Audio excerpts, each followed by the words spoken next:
Hey, what's up, everybody? It's Matt Johnson. We're back with another episode of Real Estate Uncensored. This is the place where you get actionable ideas, insight, and inspiration to turn your real estate career into a life of freedom. We've got a special guest, which you guys may not know yet.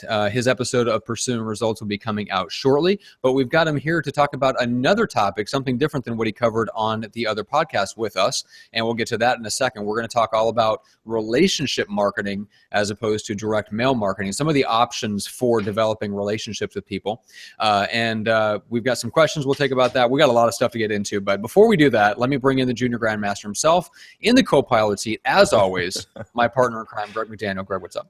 Matt, what is up, man? I'm so excited to have Michael back on the show, man. He was such a great guest last time. I know what we're going to talk about today is going to be something super, super, super awesome, something that people can put into their businesses sooner than later. We're in the recording of this is late Q4 of 2016, so it's a perfect time to start implementing a lot of what he's going to talk about. But I got to tell you a funny story, two funny stories, actually.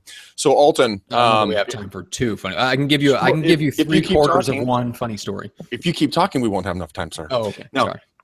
Greg time, adult time, remember? Okay. So Alton hit me up on the text today. He called me, and then I was in a AIM training class, and so he texted me. I called him back. He's like, hello. I'm like, hey, Alton, Greg McDaniel. He's like, huh? You called me back? I'm like, yeah, dude, that's what phones do. He's like, oh my God, I thought you were so full of shit. I never thought you were going to call me back. I'm like, yeah, dude, I told people I'm going to call him back. He's like, I think everybody thinks you're full of crap. And I'm like, well, here's a testimony to them not. I don't know. Feel free to go on social media and tell people I'm not full of crap. Yes, well, that segues perfectly, Matt, into my second story here. There was a guy, George, who we know, no need for last names.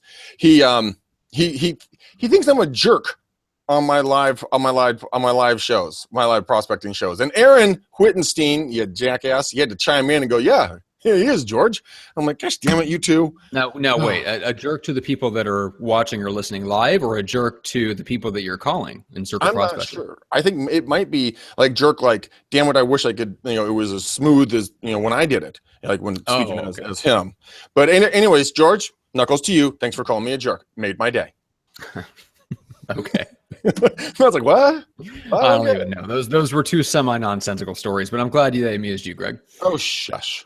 All right, let's bring in our special guest because I'm excited to get into the content here. So, Michael Benner. Michael, how are you today? I'm great, better and better. Thank you.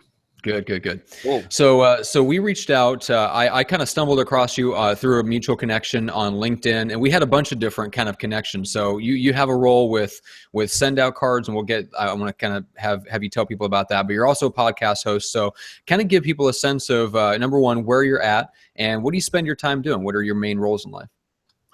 Well, I started my career as a radio broadcaster. That's what I majored in college. I worked my way through college, in fact, as a radio news guy.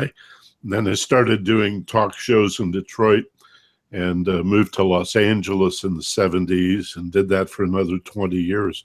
But as I moved into my early 40s, I saw that radio was pretty much a young fellow's game. And so I started looking around for another career, a second career, and decided to make what had been an avocation of mine a vocation. And so I put together everything I knew about meditation, about visualization, about guided imagery, self-hypnosis, and all of the success trainings, from Norman Vincent Peale to Dale Carnegie and Napoleon Hill. And all of these guys were aware of the power of guided imagery and visualization in relaxed states. The importance of the way managing stress makes you smarter. That's the bottom line. And so I started doing personal development training for individuals, for couples, for businesses and large corporations. And that's pretty much been the second half of my career. That's what I do. That's what I love to do. Self-awareness, emotional intelligence, and critical thinking, I would say, is the best way to sum it up. Very, very cool. All right. So let me mention that you have a podcast called Ageless Wisdom, right? Yeah, the Ageless Wisdom Mystery School. And I pull a lot on what's called the perennial philosophy, which are principles of personal and actually spiritual development as well, or what in psychology would be called transpersonal, because it's not really religion. It's got nothing to do with religion, and yet there are aspects of self like intuition and conscience that go beyond the ego or the personality per se. And that too, I've always found absolutely fascinating. Yeah. And that's what people want. That's really where we connect with each other. The word love is so overused that I'm always anxious about bringing it up, but love is a level of awareness. It's not just an emotional feeling like baby, oh baby, or give me a hug, or hey, brah, really dig your action. Love is awareness. It's like, how awake are you? We go to sleep at night, we wake up in the morning, but then, lots of us walk around in a trance that is self-induced because we think so much. And we believe that our thoughts are helping us discern reality. In fact, what they're doing is obscuring and distorting reality. And so we miss out on a lot of what's actually happening in the world. In business, we could say missing out on a lot of opportunities and wonderful in-depth relationships because we live in this fog made out of our own confusion and our own attempt to figure things out with our mental nature. And awareness goes far beyond simply what you think. So where does it go? I mean, a lot of people talk about conscious and subconscious mindsets. Your conscious mindset is like the top of the ocean where you see the ripples and the waves and the wind blowing on it. It's kind of what your daily, intake is, right? Subconscious is like the currents that underlie in the ocean and really make the ocean live, right? They're constantly moving, very, very strong. So when they take it, like you said, to another level, what does that look like? Well, I'll develop your allegory. If the ocean is the cosmos in your allegory, if the ocean is the universe, the set of all possibilities, the wave on the ocean is somewhat individuated, but it still knows it's part of the ocean. However, the raindrop or the dewdrop gets separated from the ocean. That's the personality. That's the ego. That's the part most of us identify with. And the reason we feel so alienated, lonely, and separated and disconnected and spend our whole lives reaching out to reconnect. In fact, if the raindrop knew it was the wave, if through the wave, which is both individuated and yet grounded in the ocean, if we knew that we were the wave, we would be connected to the ocean. We would be connected to each other. We would be part of one thing. And that's what love as awareness, not as emotion, but love as awareness, peace and tranquility and being calm. And a good word for it is equanimity, but most people don't know the word. It's level-headed and even-tempered. And you can access that sense of being connected to all that is. Well, in business, that helps you create better relationships with your clients, your customers, your coworkers, your bosses. You can even sympathize with your boss, even though he may be a jerk. Real leadership comes from empathy. Yeah. And you can't have empathy if you don't know the truth of who you are. So that's how it unfolds. Know thyself, empathize with others, and now you can be a leader of people and create better business. We're in a real estate podcast here. You could sell houses or you could help people find homes. There's a big difference between selling a house and helping somebody find what they're really looking for that feels like home. Home is where the heart is.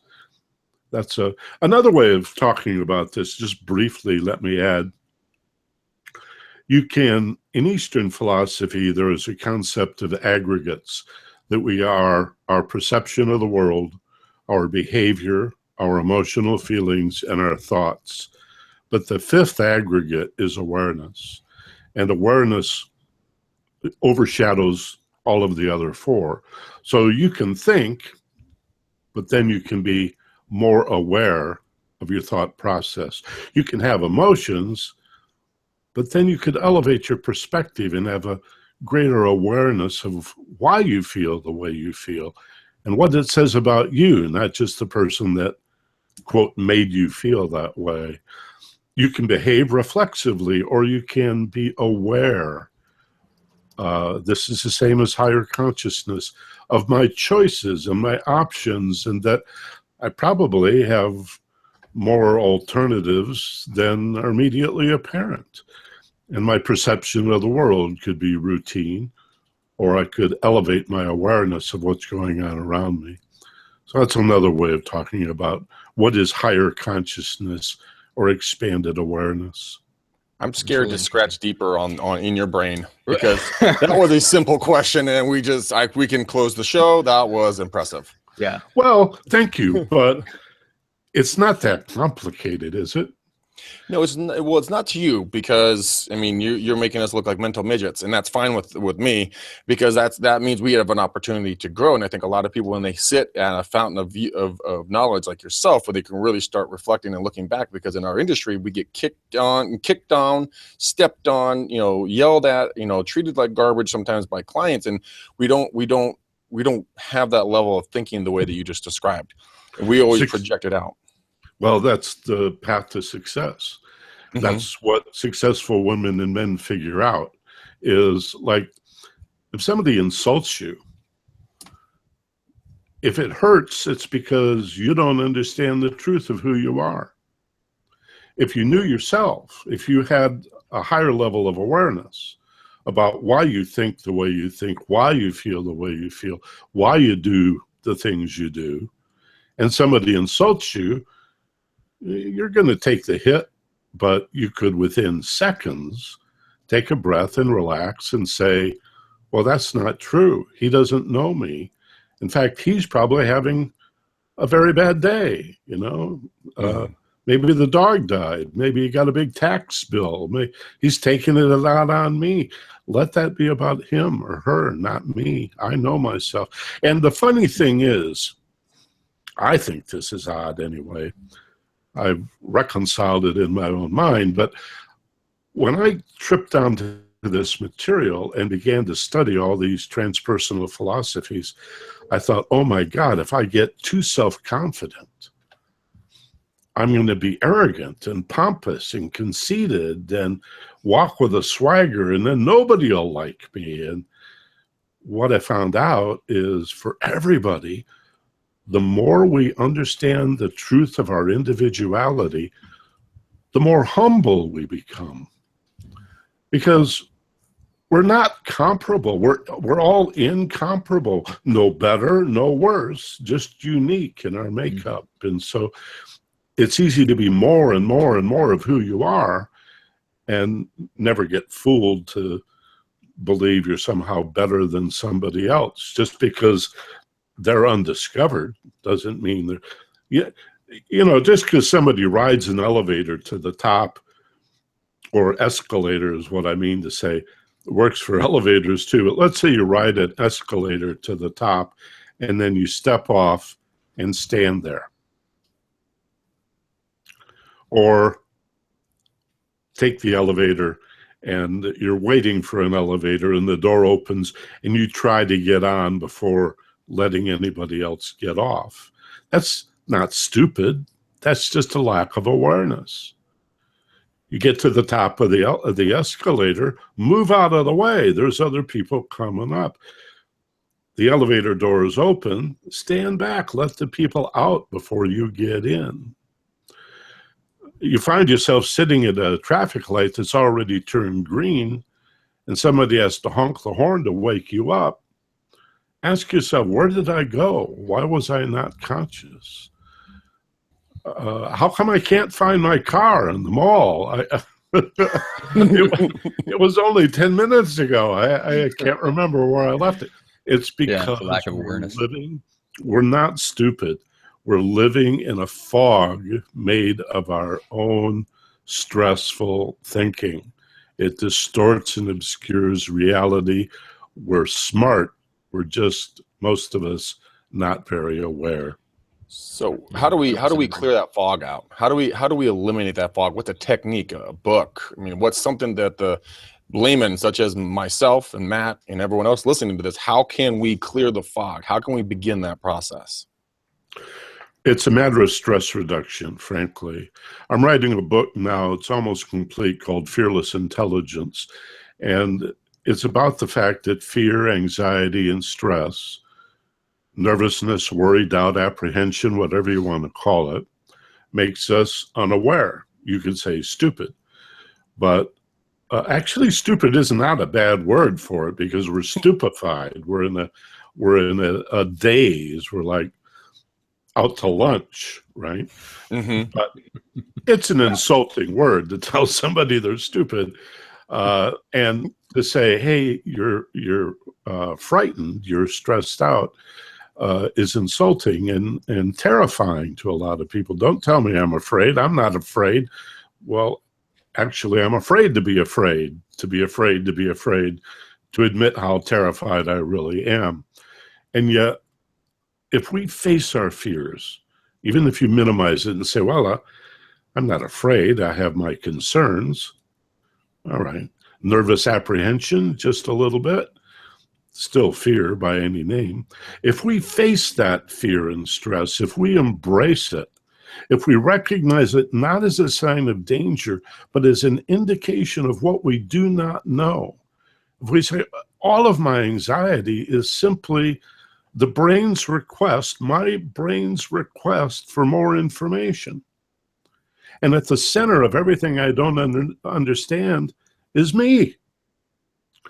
So if I make it about me instead of the housing market, if I make it about me instead of the economy, if I make it about me instead of my boss is such a jerk, I learn about myself and the fear goes away. That's fearless intelligence. That's higher consciousness. That's expanded awareness. Know thyself. What greater wisdom is there than know thyself? And most of us don't. I mean, the biggest fear in the world is, who am I? Yeah. Greater than the fear of death, greater than the fear of root canals, greater than the fear of public speaking is, what if I find out my parents were right and I really am a dummy? Or that first girlfriend that I had or boyfriend who said I was stupid and inadequate or rejected me or broke my heart. What if they're right? What if I really am unlovable? That's the big fear. That's the major stress that underlies every single problem in our lives. The common link in every problem that you have is you. And the solution is to figure out the truth of who you are. I love that, because it's so true, because I can trace a lot of fears down to, and I was telling this to somebody the other day, it's the identity level. And it's exactly that question, because it goes right to the heart of it is, who am I? Yeah. Right. So whether you succeed at a certain level, yes, there's some reward. There's some psychological rewards that you will lose if you don't achieve a certain level of success. But really what it comes down to, when we're afraid of fear, we're afraid of failure, afraid of success, whatever you want to call it, it's all two sides of the same coin. Right. But whatever we're afraid of is coming to the realization that we are something we don't want to be. Like, we have a mental perception of who we would like to be and who we want others to view ourselves as. And so we put in all this work to kind of become that, or get to that level where we feel like we're that level to somebody else. And we're afraid of not hitting that and not being that person. It all goes down to that identity level. Well, we can also say that most people don't know what they want. What people call goals is usually an attempt to avoid what they don't want. Go deeper on that. Yeah. Go deeper on that. The mind doesn't work that way. You can't avoid what you do not want. Every time you think about what you do not want, you attract it. Right. Yeah. You reap what you sow, you go where you look, you get what you expect, what goes around comes around. For every action, there's an equal opposite reaction. However many different ways you want to say it, it comes down to, I'll give you an example. You will fail at this, so brace yourself. Do not think of a purple elephant. God damn it. No different than if I had suggested that you should think of a purple elephant.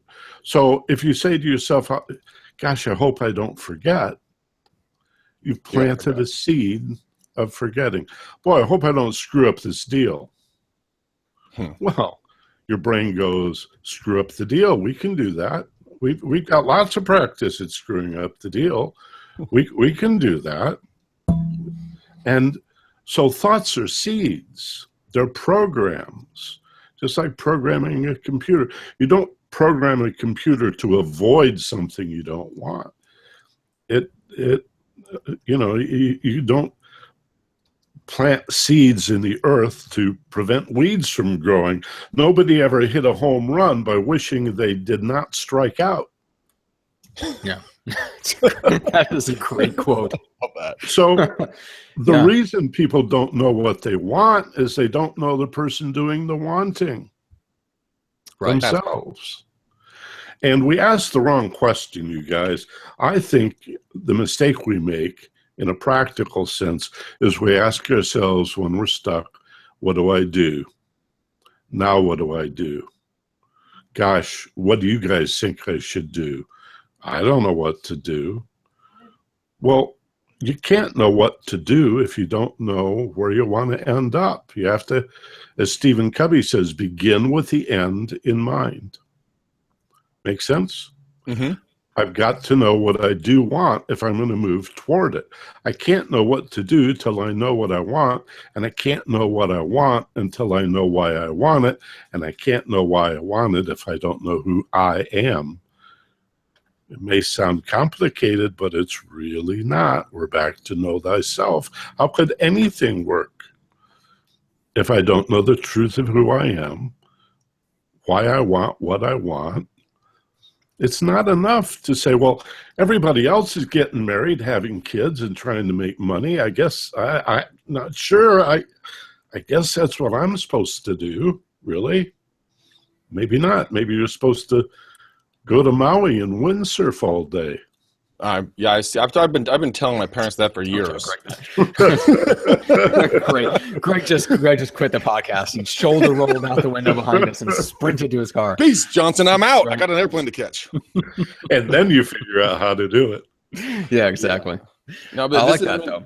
This is incredibly deep stuff, because a lot of the times when people talk about goals and dreams, and I've just realized I've been clusterfucking it for years now and doing it completely backwards, because I haven't known who I really am and what I really want. I have an idea of what I want and who I think I am. Sure. But I, like you've been saying, I've been too afraid to potentially unmask the real me. Thank you, Slim Shady.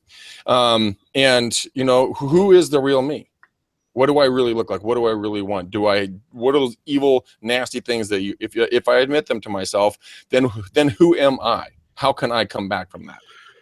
You are not what you think of yourself. You are what you care about. You are what you love. What's important to you is not what you think should be important or what you think other people think should be important, but what do you love to do? That's where your success is hidden, in what you love to do. And if you do what you love to do, as Joseph Campbell said, follow your bliss. I know that can be misunderstood and interpreted as airy-fairy, new age, hippie nonsense. It can easily be that. But let me say it this way. Success does not create happiness. That's backwards. Happiness creates success. Mm-hmm. Yeah. Happiness is a choice, not a result. Happiness is the way. We discovered my generation in the 60s, that there is no way to peace. Peace is the way. Mm-hmm. You don't fight a war to create peace. When has that ever worked? You get to peace by being a peaceful person and treating other people with kindness and respect and dignity. That is a choice that you make to be a happy person, to be in your integrity, to be true. Hamlet says, to thine own self be true. And then as the day follows the night, thou canst not be false to any man. Be true to yourself. Be in your integrity. Follow your heart. All of these axioms, risk that, and that happiness is the path that will lead to success that you cannot put a dollar sign on, to fulfillment and ineffable rewards that may or may not show up in your bank account. But I know a lot of rich people that are miserable. Yeah. So I can't define success in terms of money. Money is nice. There's a a great Buddhist teacher named Jack Kornfield, who says, I really got to admit, there's a certain, for all the non-materialism in that philosophy and emphasis on acceptance, he says, I have to admit there is a certain Buddha-like tranquility that comes with having a few $1,000s in the bank. I mean, let's be real. Right? So, but how much is enough? Yeah. Yeah. See?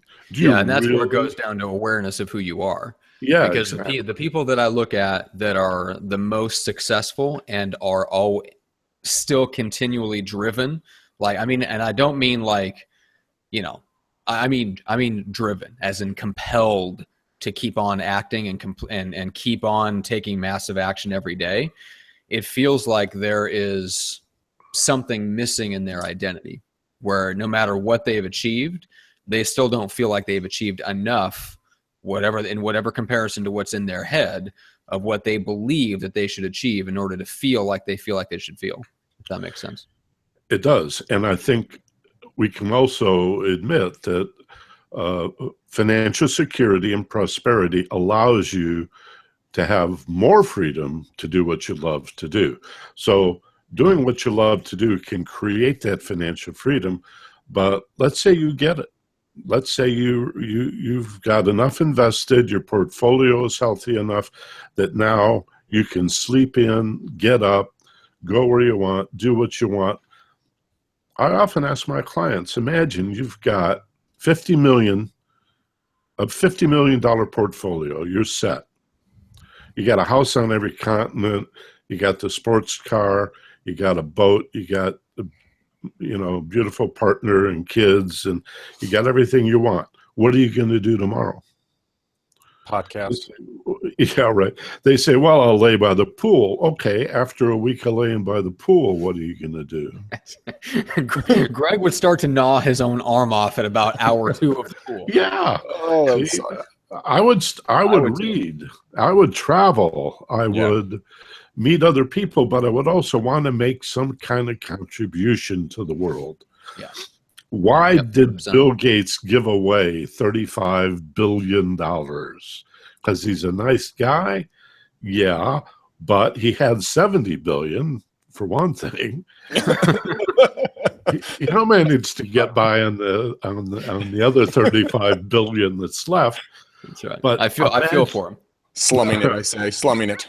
Imagine how gratifying it is to be that charitable. To know that you're making a difference, that hungry children are eating, that kids that would have died from malaria and HIV are now living, that that girls were not allowed to go to school in the Middle East can now go to school and become fulfilled women making a contribution. I mean, and if we hate our jobs and if they're purely materialistic, we don't get that fulfillment. And then we're driven to make more money and more money as if that's going to do it. We got to make the money. We got bills to pay. Mm-hmm. I want a car that starts when I turn the key. I want a house with a roof that doesn't leak. I want to be able to give my kids every opportunity that I didn't have. And so the financial side of this is real enough. It's not an either or, right? It's not like be a hippie, live in a van, or be this mad capitalist that doesn't care about anybody. We can split the difference. We can walk, here's equanimity again, right down the middle of that, recognize the need for financial prosperity, the freedom that it grants us, and also recognize that, as I said before, we are what we care about. What's important to us? What would you do if you already had a nice $50 million portfolio? Do you really need 300 million? Do you really need $1 billion? Do you need 2 billion? Well, what would you do with it? Lots and lots of charitable acts. There's a guy named Ken Behring. He's a prolific developer. He developed a huge complex out here called Blackhawk. It's a gigantic golf course community. He's building another city on another continent. And this guy, when he was growing his business, he's a multi-billionaire, right? He had the private jet, he had the private yacht, he had the $100 million, but he wasn't fulfilled. And then it's around all of his buddies that were the same wealth status. And he's like, okay, well, maybe I'll buy a sports team. Maybe that'll make me happy. So he bought a sports team. And they go, God, I'm still not happy. So he went and got a bigger plane, a bigger boat, a better sports team, and he still wasn't happy. Now, this is going to come, Michael, into direct correlation with what you were just saying. He then was asked to go to India and give away wheelchairs to kids who couldn't walk. And so he was out giving away wheelchairs, and one child looked up to him and held on to him and would not let go of him. And through a translator, he was able to understand. Ken was able to hear this child's words, and it said, "Please stay here for another minute so that I can see what you look like, so I can thank you when I get to heaven." Oh, my Lord. Yeah. He has now started a wheelchair foundation, and that is his pride and joy. I mean, and he's still a billionaire and driving around, and he has all this big stuff, but he's giving back to society and to the world as a whole and making it a better place. But when you have a child that has nothing, says, I want to remember your face so I can thank you in heaven. I mean, come on. What sports team win is ever going to top that? Ever. Yeah, and religion aside, we can consider that we make of our earthly existence a heaven or a hell. Mm-hmm. And that another way of talking about what we're describing here in business, in family, in relationships, in every aspect of our life is to redeem the negative with the positive, to respond to hateful, insulting language with understanding and kindness, to be the change. You've heard the axiom, be the change we wish to see in the world. It's not always easy because emotions are contagious. And so if somebody gets angry at you, your anger flares. If somebody seems to hate you, your hatred flares. But the idea of being more aware is to say, I'm not going to get pulled down into the mud. I'm going to rise above this, and from my elevated perspective, redeem it. I'm going to respond not in kind. I'm going to respond with a much more elevated, much more appropriate response, which is what a parent does. You can scream at a kid and terrify a kid and hope that they learn their lesson, or you can sit your son and daughter down and say, look, how rewarding was that? Did you really enjoy getting in that schoolyard brawl? Did this cursing or smoking cigarettes or whatever, how'd that feel for you? and give them a chance to be honest about how they feel, not just what they think. And out of them, you'll see what you just described, this inner beauty. Well, we didn't lose that just because we stopped climbing trees and riding bikes. That inner childhood beauty and innocence is in every single one of us. Now, take that to the boardroom. Take that to the pending deal. Take that to your new referral and your repeat customer, and treat people. Gosh, it's the golden rule. It's just as simple as you treat people the way you want to be treated. What greater business ethic is there? Yeah. Agreed. You know, I've read it several times before, but my favorite quote, which I soon will get this tattooed on me if I ever get my ass actually in gear to do this, but it goes back to exactly what you're talking about. It's helping understand, you know, who you really are, not being afraid of letting that inner light shine. It says it is our light, not our darkness, that most frightens us. Your playing small does not serve the world. There's nothing enlightened about shrinking, so that other people won't feel insecure around you. We were all meant to shine as children do. It is not just in some of us, it is in everyone. And as we let our own light shine, we unconsciously give other people the permission to do the same. As we are liberated from our fears, our presence automatically liberates others. Marianne Williamson. Is that who wrote that? I thought that was unknown. No, I'll tell you who often gets credit for it is Nelson Mandela, because he used it in his inaugural speech. But Marianne Williamson wrote that in a book called Return to Love. It's incredible. We're not afraid of our pain and suffering. We're afraid of our magnificence. Mm-hmm. We're afraid that if we discover the truth of who we are, it'll blow our cover. That we're really nice guys, and well, what if I fail then? What if I really am this spectacular, talented, giving, kind individual? I'm going to get eaten alive in this world, right? Mm-hmm. And most of it's just confusion. And again, everything that hurts is rooted in fear. I'm going to say that again. Everything that hurts, frustrates, irritates, or humiliates us is rooted in fear, anxiety, stress, by any name. And that is not about danger. It's about what we don't know. So everything that hurts, our sadness, our grief, our whatever the nature of the angst, our anger, our hatred, all of that is part of the brain asking us to provide more information. It just wants to understand. And it's like a warning light on the dashboard of your car. You don't go to the mechanic and say, replace the warning light. You say, look under the hood. Well, some of us.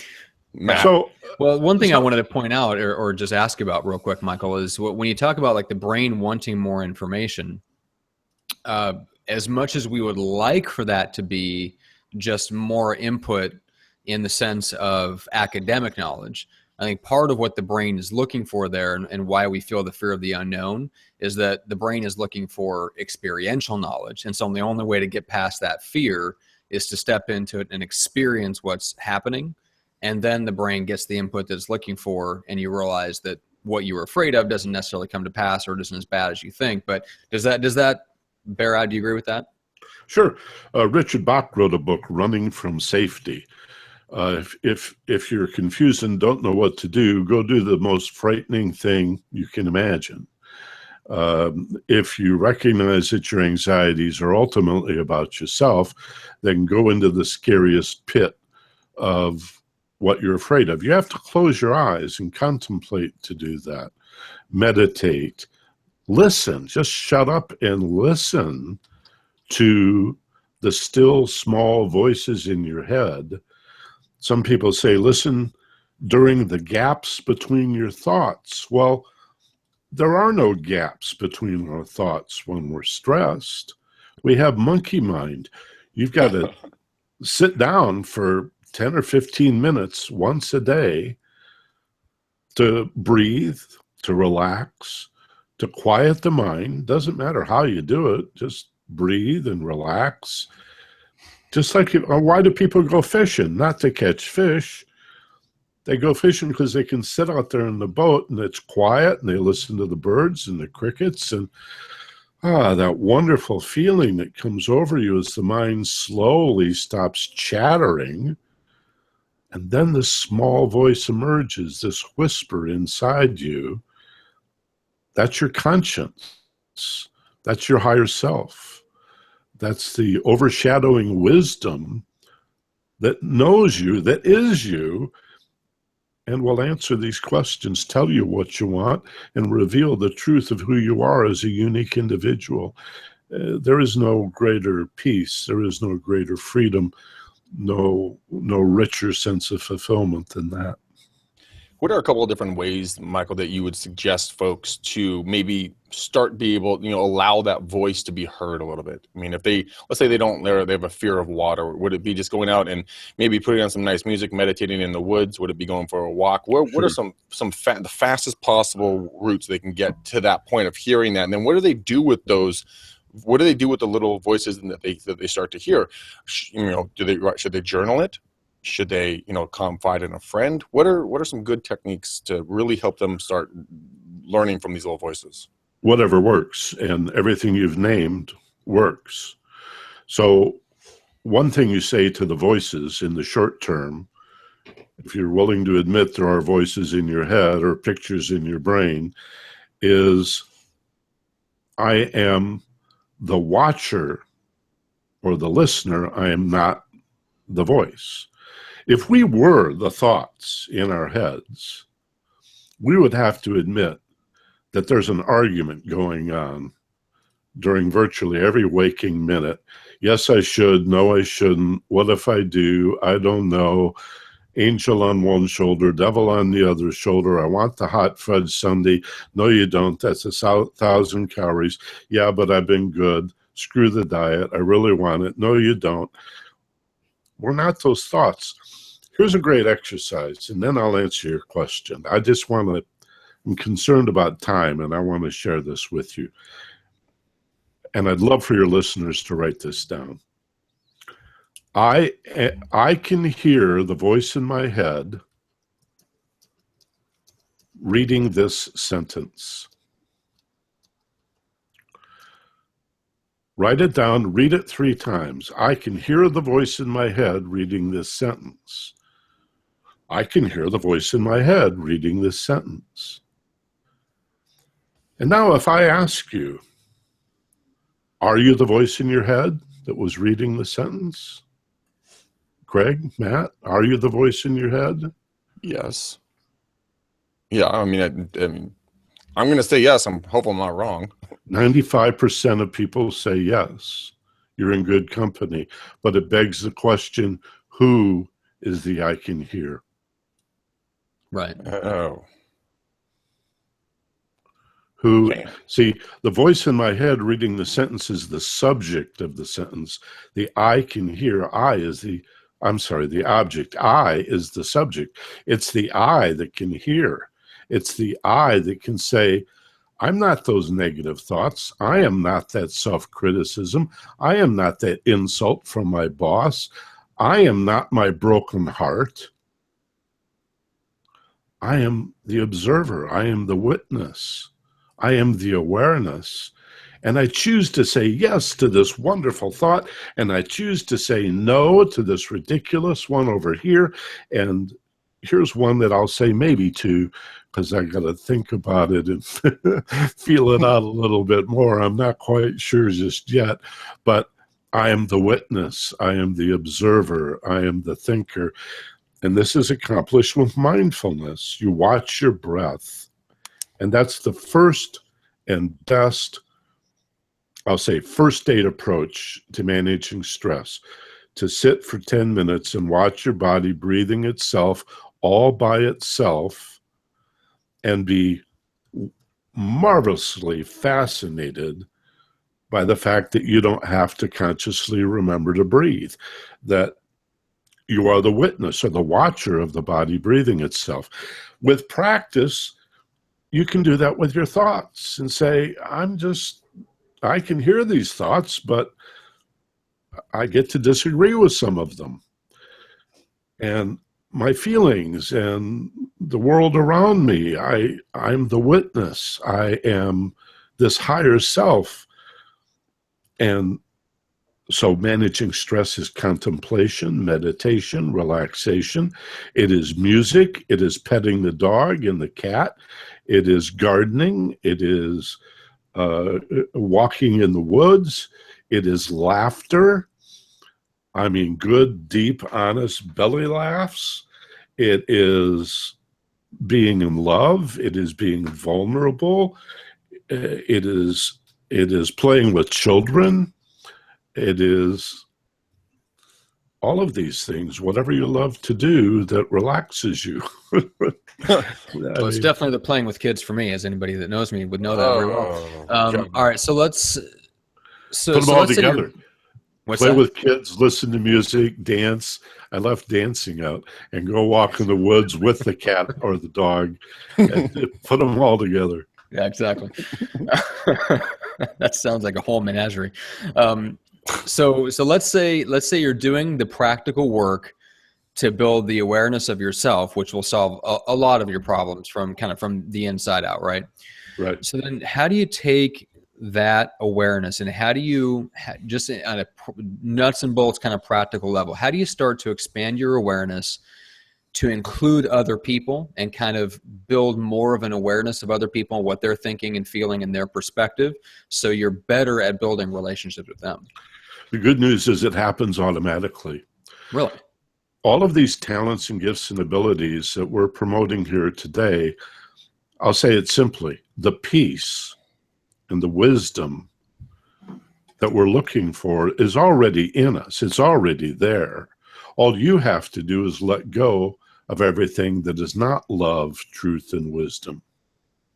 How do you let that go though? Because it's been your security blanket. It's been your wall. I mean, you put that up around you. So how do you let that go? Yeah, funny we're talking about walls.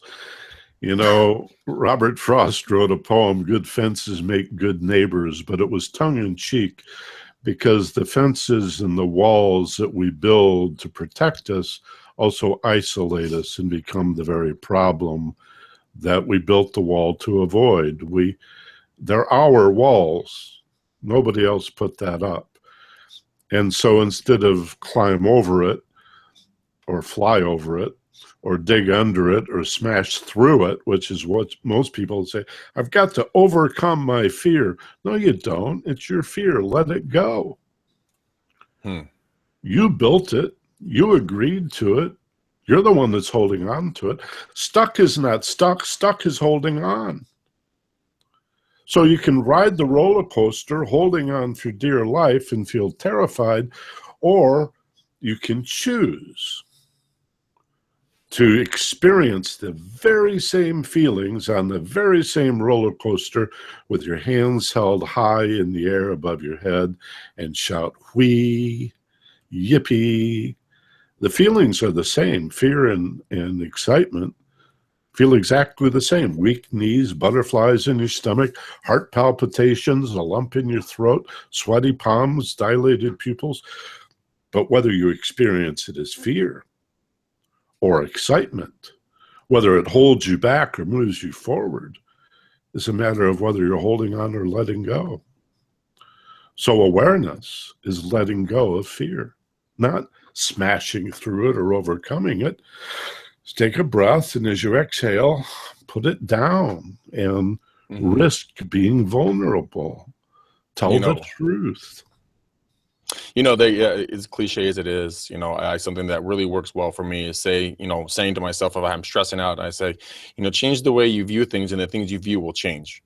And for me, a lot of times for people in real estate, if you're having to prospect or do something that's you're uncomfortable with, change the way you're viewing it, and that subject will then change. So if it's door knocking or cold calling or following or doing a pop by or something along those lines, if you take it and go from a fear-based mindset and you go into a growth mindset where it's like, hey, what a blessed opportunity I have to potentially reconnect with someone or connect with someone for the first time.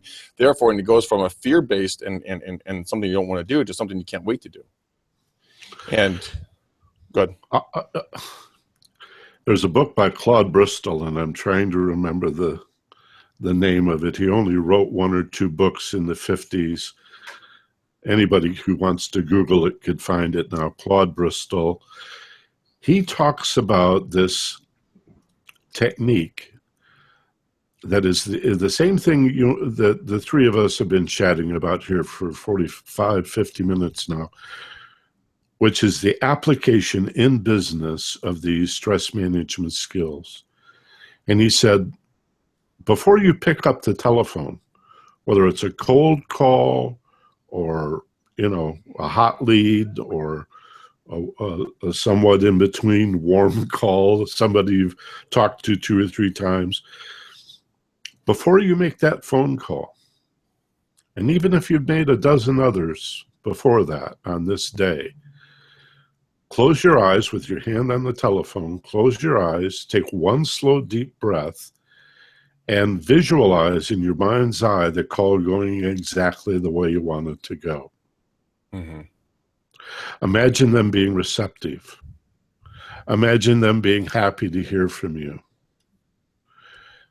If you think you have reason to believe that this is going to be a challenging call with a lot of resistance, you might want to rewind and play it forward again, and then rewind, and then spend a couple of minutes anticipating that resistance, not trying to overcome it, but acknowledge it. You know the old sales technique, feel, felt, found? Oh, yeah. I know how you feel. I felt that way myself, but here's what people want: acknowledgement. Acknowledge the objection, but here's what I found, and here's what. Do that all in your mind's eye for a minute, at most 3 minutes, and then pick up the phone and make your call. This is the essence of sports psychology applied to business.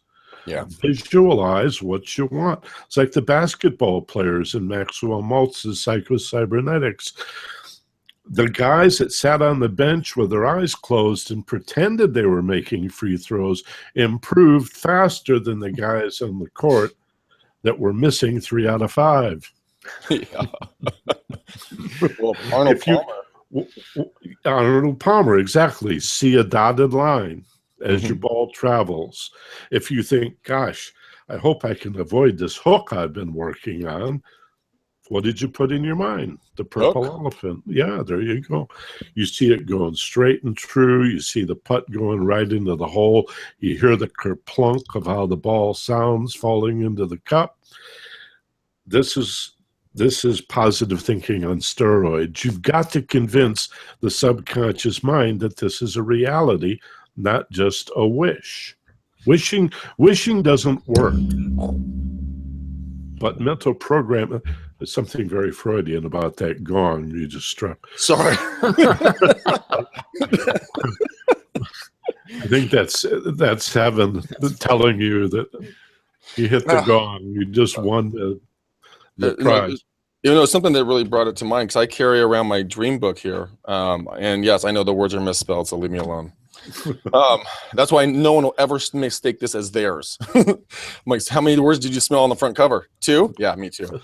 But I carry around this in multiple different aspects of my life. And when I would positively reinforce the visualization of that, thing becoming a reality, it is scary how often it has become a reality down to the specific details of what I visualize. Listen to what you're saying. I know how you mean scary.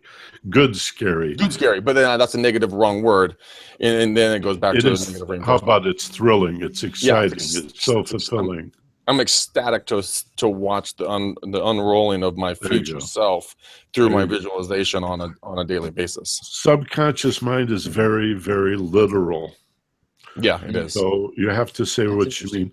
Walt Disney said, if you can dream it, you can do it. Mm-hmm. And when Disney World in Florida opened, Walt had already passed on. But his brother, Roy Disney, was at the opening ceremonies and said to this assemblage, too bad Walt's not here to see it. A few minutes later, Walt Disney's widow stood up and said, oh, by the way, Roy, if Walt hadn't seen it, it wouldn't be here. Huh. Oh. Wow. That is. Can we have him back more? Walt? Yeah, Michael. Yeah. I'm thinking once a week to school us. Yeah, Oh, it's fun. It's funny that we went down this path because I just spoke to a guy. We just got him booked on the show, but he makes expired calls.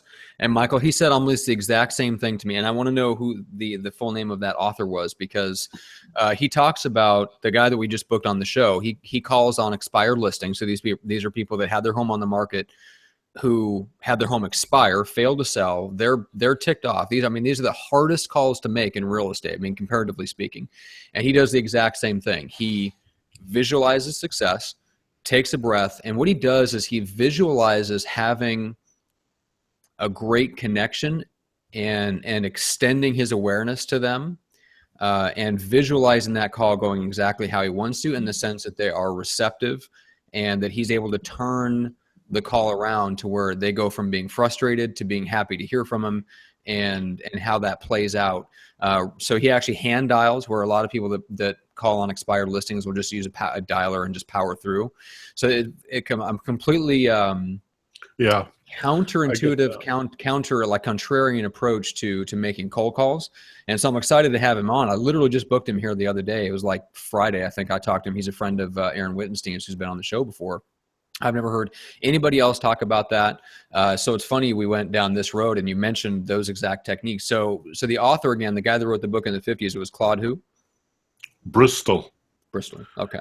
Yeah. Yeah, because I'd like to read everything that he's put out. That's interesting. I can't believe I'm blanking on the title, but a simple Google search will bring it up. And Magic of Believing? There it is. Magic of Believing. Thank you. Wonderful book. Good. And if we got a couple of minutes, this, I think, is a wonderful setup for what we were going to talk about, which is relationship marketing. Mm-hmm. Relationships are everything. Yeah. I can say that again. Relationship. I don't care. A butcher knows how to cut meat. A baker knows how to bake bread. A banker knows all about money. The weakness in virtually every business is people skills.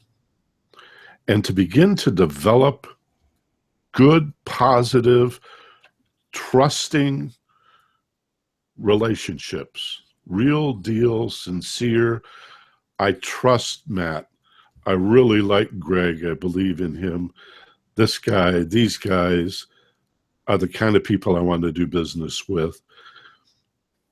There's a lot of value in direct mail and all manner of marketing, including social media, provided it's an entree to developing a real, sincere relationship first.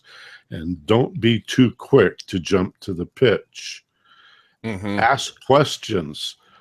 Tell me about your business. Tell me about what you're looking for in a home, in your case. Tell me what your concerns are. You want to interview them. And then when you're done, send them a send-out card using a web-based service that I've used with my clients and customers and students for 10 years. And I've sent over 10,000 greeting cards. We don't do it because greeting cards are expensive and it takes a lot of time to handwrite a card. But if you could do it for $1 in a matter of seconds, and the web-based service prints it on demand like Starbucks coffee, they have no inventory. They print cards on demand within 24 hours, stuff the envelope, address it, put a stamp on it, take it to the post office, and do all of that for you. And you can build campaigns. You can send gifts, you can send Starbucks cards and brownies and cookies and even fine gifts like watches and stuff. But it's the card, it's the thought, it's he cared. And you don't talk about business in the greeting card. You just say it was nice to meet you. And you use their contact manager to make notes about the name of their kids and their dog and their golf score. And it's all a get to know me kind of a deal. And if you resist the temptation to put some sort of business pitch in it, see, if you did that, it's just another direct mail system. But if you develop the friendships, and so it was really nice chatting with you on the phone, it was great to meet you, your friend Greg, your pal Matt, and don't even mention business, you magnetize that relationship, and you're going to get more referrals than you know what to do with. Real estate, you're looking for a house? I know just the guy. See, every year on my birthday, the only card I get is from Matt or Greg. They're the nice. In fact, they send me just thinking of you cards a couple of times a year. My biggest deals have come from this kind of outreach. Huge jobs, thousands of dollars from a 99-cent greeting card. And you got drag and drop pictures. Imagine you sell a house, you put a picture of the house you sold in the card, maybe a picture of you handing them the keys, and just say congratulations. And then 6 months later, just thought of you today. How's that new home? Again, talk about repeat business and referrals. That's the magic of relationship management and relationship marketing. What's the name of the site? Well, every time I send somebody to the site, they end up with more questions than answers. So if you don't mind, what I'd recommend is they call me. Yeah, of course. It's not what I do for a living, but I am a rep of the company. I've been with them for 10 years. I'm one of the first people in the ground floor, and I'll connect them up. I'll show them. It's one of those things where you really got to show people. I have free gift accounts. I give them a free gift account. They can try it out, see how they like it, and go from there. I don't sell it. I just enroll people who see the wisdom in doing it. Mm-hmm. So email me, MB, my initials, at theagelesswisdom.com. MB at theagelesswisdom.com. MB like Michael Benner, Mary Baker. Perfect. Yeah, that's awesome. Very, very cool. So I appreciate that you're willing to do that and help people. And I'm sure that there are people out there that would like to strike up a relationship with you. And one of the other ways they can do that is by listening to your podcast, where they can get more of this type of content. I would love to go into these types of things more of the mindset and deeper things. I think that's where the real change is at. And overall, like, we have to kind of so with the podcast, I mean, obviously a lot of people, they want the tactics when really the strategy is more important. So sometimes we have to kind of sell people what they want and then give them what they need once they're in something like this. So yeah, I would like to do more of these types of episodes because I think there's more potential for transformation rather than just giving people a bunch of different ideas and tactics that they can try out that don't end up making a huge difference in their life.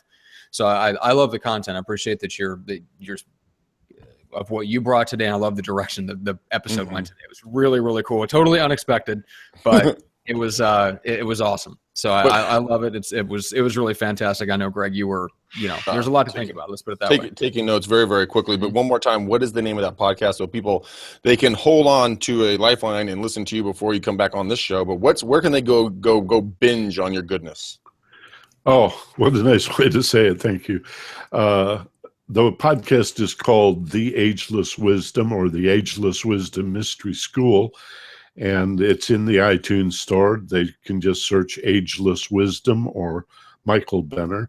It's also available on Stitcher, Player FM, and virtually all of the major internet podcast directories. So I got it right here. I have it on iTunes podcast thing. So iTunes, Google Play has it. Yeah, it's easy to find. That's good stuff. I know I'll be binging. Thank you. And I'd be happy to come back. I love doing this. I don't have to prepare for a show like this because my whole life, this is what I care most about. I love people. And if people only knew who they were, they'd love themselves too. If people are far out, they're wonderful underneath their fear and their anger and the kind of, God, look what we're going through now in the wake of the election. It's just either or. You got two positions and that's it. Nonsense. Absolutely. Everybody is a unique individual. We have DNA proof and fingerprint evidence that each of us is incomparable. So, you know, how can somebody else love you if you don't know what's lovable about you? And that is a good question. And that's where a lot of people go wrong, because they get told what is lovable about them, but they've never sought out and found what is truly lovable that they love about themselves. Then they can go ahead. It's so gratifying to be able to drop the BS. You know the Who tune Eminent Front? Daltrey sings Eminent Front, it's a put on. To drop the mask. Personality is rooted in persona, which means mask. Drop the BS, drop the mask, give up the role playing, be who you really are. People will love you, they will buy from you, they will trust you, they'll refer their friends to you, and you get the freedom to be who you are. Yeah, you know, I've actually done a lot of that with my own personal just attire. This podcast has given me and Matt an opportunity to be more of who we truly are. I finally let the gloves come off and I'm just who I am. Sometimes Matt wants to punch me squarely in the nose. Yeah, sometimes I wish you were a little less of who you are, Greg, but that's all right. Other people seem to like it. Yes, they do. Matt, we are almost 10 minutes over bingo. Yeah, we are. Yeah. All right. Well, we'll talk, Greg, we'll talk about the jump to the line and all that stuff another time, since it's already Friday. We'll talk about that next week. But I'm sorry to hog all your time, you guys. But Matt, it's Monday. Matt, it's Monday. This is what we're here for. So the content was fantastic. Good. It's Monday. It's Monday, buddy. What's that now? Good. It's Monday. You said today's Friday. Did I say it's Friday? Oh, sorry. Yeah. All right. But the moral of the story is we've got a couple of days. We'll mention that on Wednesday so people can jump the line and talk to you this Friday if you're able to, or this Thursday. This Thursday is Thanksgiving. Are you going to do the jump the line this week? No. Okay, so never mind. So we're not going to talk about it at all. Forget I even mentioned it. Forget what day it is. Don't listen to this. You're probably not going to hear this until 2 weeks from now anyway, so it doesn't matter what day I'm saying it is. So anyway, but yeah, let's we'll end on that note.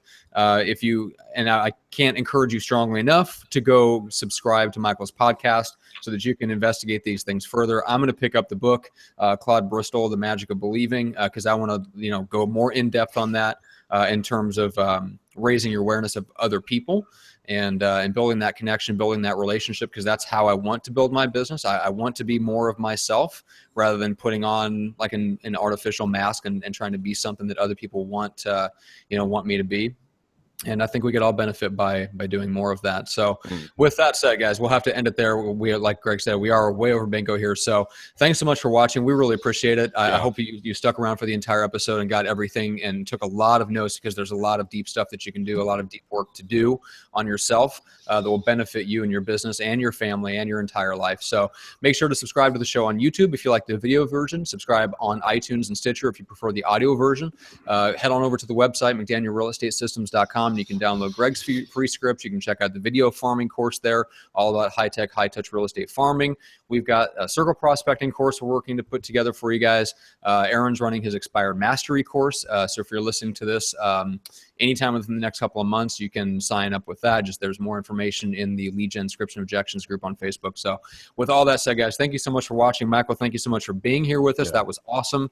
And we will see everybody on the next episode. We'll see you guys. Love you.